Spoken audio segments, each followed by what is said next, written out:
The Janet Danner Joyful Ornament Fund proudly announces its 2017 recipient, Vicki Parham. I was first diagnosed with breast cancer in 1996. It was a spot that I noticed growing when I was pregnant with my son. So at 6 months, I go to the doctor, and he said it was nothing. He didn't want me to do he said it's nothing, and I just wasn't. I said, well, it grew while I was pregnant, so I knew it was something. Anyway, 3 doctors told me it was nothing. And I worked with a girl, I worked with her husband, and she was a nurse at St. Francis. She gave me a doctor's name. I went to him. In 2 days, he had me in the hospital removing it, and he knew it was cancer. So I did 37 radiation and 6 chemo treatments in 96. And then 18 years later, it came back in 2014, same breast. So we removed it January the 2nd, 2015. I had 2 tumors there in my breast, 6 centimeters, and then a spot on my sternum. And then during the surgery, there was 7 lymph nodes involved. So I did radiation again, and then we found a spot on my back that I hurt while exercising. They first said it was nothing, I just had pulled a muscle or something, but it didn't get better, so they did an MRI, and there was a spot on my spine. So we did 5 radiation treatments there, and then I walk a lot, and my doctor, I do not complain, because he has to worry about that because I don't, and my leg was hurting, and it was up towards the hip area, so we did a bone scan, and 5 radiation treatments there. There was a spot there. And then May of this year, we just found out I have 2 small spots on my liver. So I started my first chemo treatment May 12th.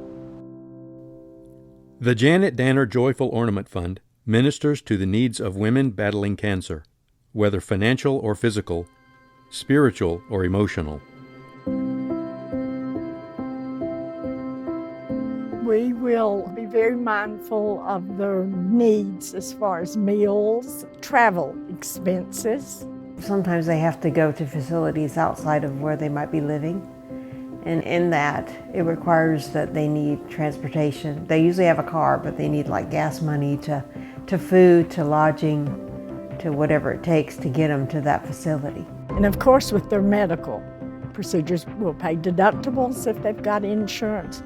We try to help them in every way we can. Throughout the year, the ladies of Joyful Ornaments come together every week, not only to pray, but also to create the signature handcrafted Christmas ornaments for which they are known.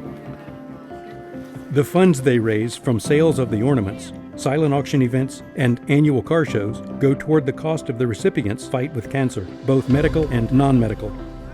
Sometimes, the devil wants to take your joy away. But I was looking in the mirror the other day. I have a breast that's been removed. I have a port now. My hair has started coming out this week. But I told the devil, I said, you cannot take my joy. That's something he cannot take unless I allow him to. And the joy of the Lord is your strength. And that's where mine comes from. So that's what we want to do. It's not only help them financially, but to help them to know there is a better way if they don't know the Lord. And we've had a couple that did not. And that's one of the reasons I think that Joyful came about. It's about, being that person to be able to help minister and take on, and be able to help those women through that time. And we try to support the family.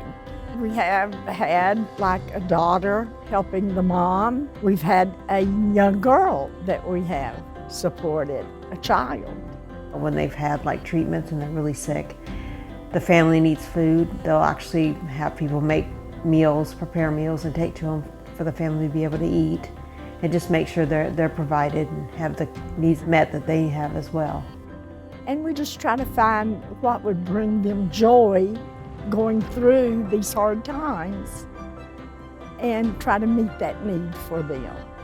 That's how Jesus responded to people who are sick and in need. He responded to them, but that's what he looks for in his children. He looks for them to act and be that person that he would have been. I read Isaiah 58:8, and it says your healing will come quickly, speedily. So, I just claim those and keep on going. That's all I think you can do in this. And I think you need to praise the Lord in all situations, because if you're praising the Lord, to me, you cannot be fearful, because the devil wants you to be fearful if you have a sickness like I have. but to just be able to lift their spirits up and to tell them about the Lord and what an honor it is to serve Him and what He can do for you through this walk. I was praying this week going down the road, and I said, Lord, you know, we got praise. My brother's cancer-free, they say. My dad's in remission.